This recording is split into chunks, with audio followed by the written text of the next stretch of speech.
Good day, man.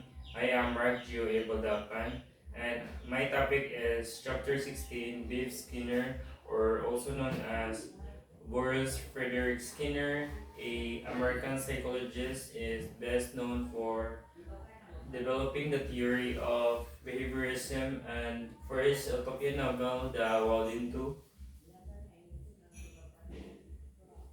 Overview of behavioral analysis is a clear departure from the highly speculative psychodynamic theories discussed in chapters 2 to 8. Skinner minimized speculation and focused almost entirely on observable behavior. Skinner's radical behaviorism emphasizes observable behavior, including private behaviors like thinking and remembering. Rejects hypothetical constructs like ego traits and etc. Is an environmentalist, prioritizing environmental stimuli over physiological factors in explaining behavior. Skinner believed that behavior is lawfully determined and can be scientifically studied. Environmentalism. Skinner argued that environmental stimuli, not internal physiological factors, are the primary determinants of behavior. He acknowledged genetic factors but considered them fixed and irrelevant for behavioral control. He believed that an individual's history is the most useful data for predicting and controlling behavior. The next is the biography of B.F. Skinner. In early life, born on March 20, 1904 in Susquehanna, Pennsylvania. Parents are William Skinner, he is a lawyer, and Grace Mange Boris Skinner. Grew up in comfortable upper middle class home with values of temperance, service, honesty, and hard work. Family was Presbyterian. Skinner lost his faith in high school and did not practice religion. Younger brother is Edward or Eddie, born when Skinner was 2.5 years old. Felt less emotionally attached to the parents than his brother. After Eddie's death, parents became more attached to Skinner and inclined toward music and literature as a child, and aspired to be a professional writer. Then in education and early career, family moved to Scranton, Pennsylvania, and attended Hamilton College for liberal arts and bachelor's degree in English. Spent a year at home attempting to be a creative writer, or the dark year than productive. Influenced by Watson and Pavlov, decided to become a behaviorist. Entered Harvard as a graduate student in psychology, despite no undergraduate psychology courses. And got a PhD in 1931 and National Research Council Fellowship at Harvard, and planned his goal for the next 30 years, focusing on behavioristic methodology. And academic and research career in 1933, became a junior fellow at Harvard's Society of Fellows, and 1936 began teaching and research at the University of Minnesota, 9 years. Married to Yvonne Blue and had two daughters, Julie from 1938 and Deborah or Debbie in 1944. Published The Behavior of Organisms in 1938 and involved in Project Pigeon or Pigeon Guided Missiles and the baby tender for his daughter Debbie. Experienced frustration and disappointments with the projects. Alan Elm suggested that these frustrations led to midlife crisis. Continued to receive financial support from his parents into adulthood. Behaviorism and Society, 1978, and upon further reflection in 1987 Then 1945, left in Minnesota to chair the psychology department at Indiana University. Wrote the Walden 2, published in 1948, a utopian novel about behavioral engineering. Walden 2 was a therapeutic and marked a shift toward applying behavior analysis to human behavior. 1948, returned to Harvard, taught in College of Education, and continued pigeon experiments. In 1964, retired from teaching age 60, but retained faculty status, received federal career grants for writing and research in 10 years. 1974, retired as a professor of psychology but continued as a professor of emeritus. Wrote several influential books including Beyond Freedom and Dignity, 1971, and About Behaviorism, 1974, Reflections of Behaviorism and Society, 1978, and Upon Further Reflection, 1987a. Wrote the 3-volume autobiography. And next is the later life and legacy. Died of leukemia on August 18, 1990.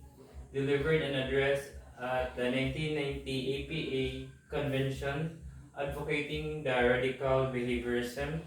Received the APA citation for outstanding lifetime contribution to psychology, the only person to receive this award in APA history, and other honors or awards included William James, lecturer at Harvard, and the 1958 APA Distinguished Scientific Award and the President's Medal of Science. Prosecutors to Skinner's Edward L. Thorndike studied the consequences of behavior in animals and humans, proposed the law effect. Responses followed by satisfiers are stamped in, then responses followed by annoyers are stamped out. Later amended the law effect. Rewards strengthen stimulus-response connections. Then punishment inhibit behavior but don't stamp it out. Skinner acknowledged that the importance of law effect and focus on optimizing the conditions for these effects. And Skinners agreed that rewards are more predictable than punishments in shaping behavior. Then John B. Watson studied animals and humans, believed consciousness and introspection should be excluded from the scientific study of behavior. Argued that human behavior, like that of animals and machines, can be studied objectively. Rejected concepts like instinct, sensation, perception, motivation, mental states, mind, and imagery as being beyond scientific psychology. Proposed that the goal of psychology is to prediction and control of behavior. Believe his goal is the best achieved through the objective study, habits formed through stimulus-response connection. Then, philosophy of science. Skinner argued that scientific behaviorism progresses by interpreting behavior.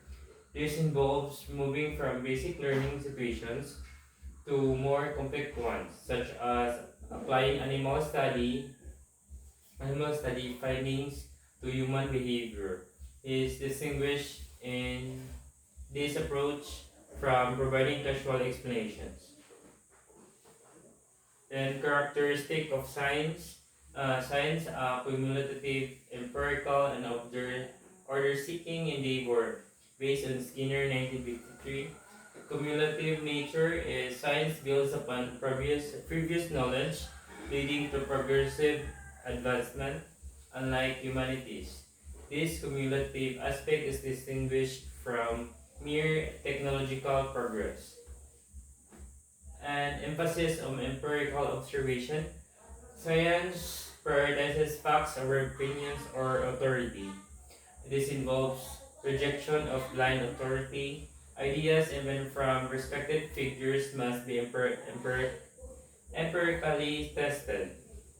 Intellectual honesty is the accurate reporting of data, even if it contradicts expectations, is crucial. Suspended judgment. Conclusions are drawn only after through verifications and replications. And search for order and lawful relationships. Science aims to discover general principles and laws through observation and experimentation. And the scientific method involves prediction, control, and description with cyclical interaction between theory and research. And the goal is to show that the behavior is determined and lawful when it appears to be random. Then conditioning. Conditioning has two parts. And Skinner 1953 delighted two primary form of conditioning. It's classical and operant conditioning. Classical conditioning involves learning through associations between stimuli, focusing in involuntary response, and operant conditioning shapes voluntary behaviors through consequences, like rewards and punishments. So first is classical conditioning. Classical conditioning, a neutral conditioned stimulus is paired with that is immediately precedes an unconditioned stimulus a number of times until it is capable of bringing about a previously unconditioned response, now called the conditioned response. For example, developing a phobia of dogs. Let's say someone or Sarah has a neutral feeling about dogs. Then a neutral stimulus or NS is the dog. Then one day Sarah is walking at the park. Then when a dog suddenly lunges at her and barking loudly and aggressively, then the unconditioned stimulus is the loud barking and lunging. Then unconditioned response is the fear and anxiety. After the conditioned response, the dog is paired with a loud barking and lunging, the UCS. After the experience, continued stimulus, which once a neutral becomes the CS, and conditioned response. Sarah now experiences fear and anxiety when she sees a dog, even if it's calm and quiet. Then, in summary, before conditioning, loud barking and lunging, or the unconditioned stimulus is paired with fear and anxiety, or the unconditioned response. Then, before conditioning, dog or the neutral stimulus plus loud barking is equal to fear and anxiety. Then after conditioning, dog, na fear na siya sa dog, ay after sa conditioning, then so, kung kita na siya dog, so she have a fear of the fear and anxiety of dogs. Then in this case, Sarah's learned to associate with dogs and frightened experience, leading to a conditioned fear response. This phobia is comes sometimes developed. So in Bisaya kanang when si Sarah daw if kanang na dili siya kanang more into dogs, but katong pagdong niya sa park na ay dog nga ning aggressively ning dong niya, then lunging, barking at her. Then after ito is na tungod sa pag bark sa dog, then ningdong niya aggressively, so nahalok na si Sarah, then na siya fear of and anxiety of the dogs. Then every time nga makita si Sarah o bisag butan or not, ay kutan nga iro like calm ra and kind, mahadok na siya kay tungod sa iyahang experience nga pagkuan sa park. Then operant conditioning is sometimes called the instrumental conditioning or Skinnerian conditioning. It's a method of learning that uses rewards and punishment to modify behavior. Through operant conditioning, behavior that is rewarded is likely to be repeated, while behavior is that is punished is prone to happen less. Example of operant conditioning: imagine a child who cleans their room or muna behavior. Then every time we do, their parents praise them and give them extra playtime. So the consequence: over time, the child becomes more likely to clean their room regularly because they associate the behavior with the positive reinforcement of praise and playtime. This is a clear example of operant conditioning. A behavior like cleaning the room is strengthened by becomes more frequent by positive consequences like praise and playtime. So for summary, so if ang bata daw kay mag-clean their room, so mo na lang behavior, then ang parents kay muhatag nila og rewards or praise sila, which is ang bata is more, and sooner ang bata is more like ma-motivate na og sige clean silang room tungod sa isa ka reward. And then about in operant conditioning, there are many types. So shaping is a key operant conditioning technique where complex behaviors are learned by reinforcing successive approximations of the desired behavior. Then process shaping is start by rewarding a simple or initial steps, then gradually increase the complexity of the required behavior before providing a reward. Continue this process until the final and target behavior is achieved. Then the ABC or the response involves antecedent or before pagkuha nimo sa iyahang behavior or the environment, then behavior or action, then the consequence reward. Continuous behavior is shaping because works behavior is continuous, allowing for slight variations that can be selectively reinforced. Operant discrimination, reinforcement history leads to responding to specific environmental cues. Stimulus generalization is responding similarly to new related situations due to shared elements. Then we have a reinforcement. Reinforcement states that behaviors are shaped by consequences, and this theory is based on the idea that behaviors are rewarded increase while the behaviors that are not rewarded decrease. For example, work is often reinforced with pay, even if a job isn't even job itself isn't enjoyable. Reinforcement is has a synonym of like encourage. Then ang example is mo work lang siya kay na-encourage siya sa sweldo pero bisan wala siya nalipay. Ingana ang reinforcement. So we have a positive reinforcement. Positive reinforcement involves adding a positive consequences to a situation to increase the likelihood of a behavior occurring again. Common examples include rewards like food, money, and social approval. When a behavior constantly leads to these rewards, it becomes strengthened.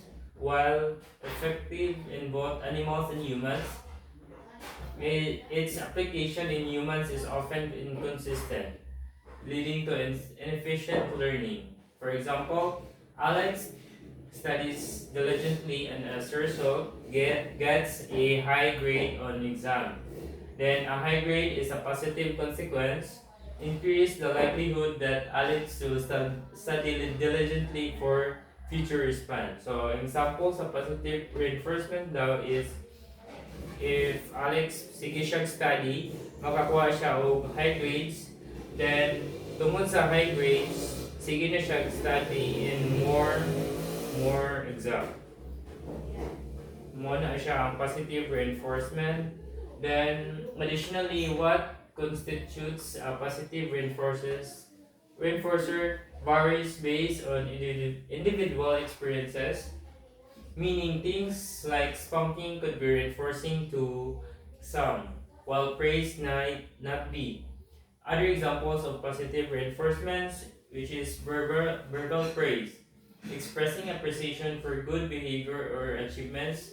This can boost confidence and motivation. So, like for example, like saying good luck, thank you, or yeah, that's it. And tokens are children earn tokens for good behavior or completing tasks, which can be exchanged for rewards or privileges. Then, for example, mag-clean ka sa room, then i-praise ka sa mama or tagan ka og token like, for example, kanang patagan ka playtime. And then social reinforcers is a positive feedback and encouragement from peers. For example, having students clap for a classmate who has done well. So, mo na siya ang social reinforcers. Then, in negative reinforcement, strengthens behavior by removing an unpleasant stimulus. Example is eating to relieve hunger or behaviors that reduce anxiety.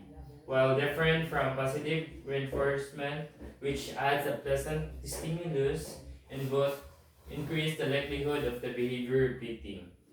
And the core idea is that escaping or avoiding from something negative reinforces the preceding action. Then examples of negative reinforcement are household chores. A child cleans their room to avoid their parents nagging or a chore being added to their list. So, if ang bata daw, if mag-clean sa room, gusto nila, dili sila makuhanan sila ang parents, like, dili sila ganahan makasaban silang parents, o dili po sila ganahan na ma-added ilahang mga buluhaton sa balay. And then sa workplace, an employee finishes their work early to avoid being asked to work overtime. So, ang employee daw is i-finish niyang ilahang work tanan para maka-avoid sila o kanang overtime. Then sa school, a student completes their homework to avoid being given extra work. So, ang student daw, complete niya tanang homework para gusto niya i-avoid para dili siya madugangan og other homework. Then, in health, applying sunscreen to avoid sunburn. So, gusto nato nga mag-apply og sunscreen para dili ta masunog atong naong. And then, punishment. Punishment can be used to decrease the likelihood of behavior occurring. Punishment in this context involves applying a consequence that reduces the probability of a specific behavior being repeated.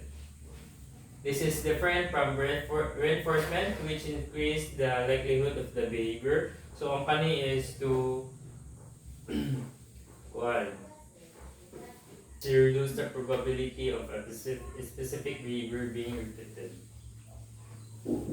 So, the four types of consequences and operant conditioning is the reinforcement and the punishment, which this is positive, or to add, the negative is to subtract. Then, and reinforcement being taken out to dinner in recognition of your all A report card. So nag dinner out the mo sa imong family because imuhang report card are all A.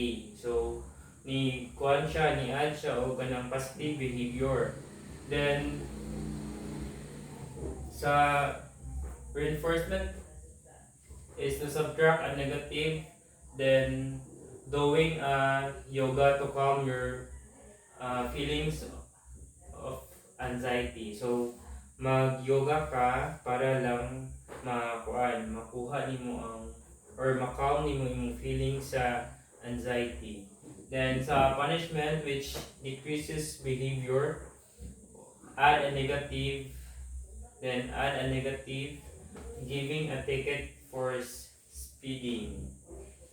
So sa pag speed niya sa iyang motorcycle or car, na kakuha siya og ticket. Then sa subtract a positive, having your smartphone taken away because you defied curfew. Then next is, that's it. This is the end of Boris Frederick Skinner part 1. Thank you. Then part 2, which is Mr. Buildero. That's it.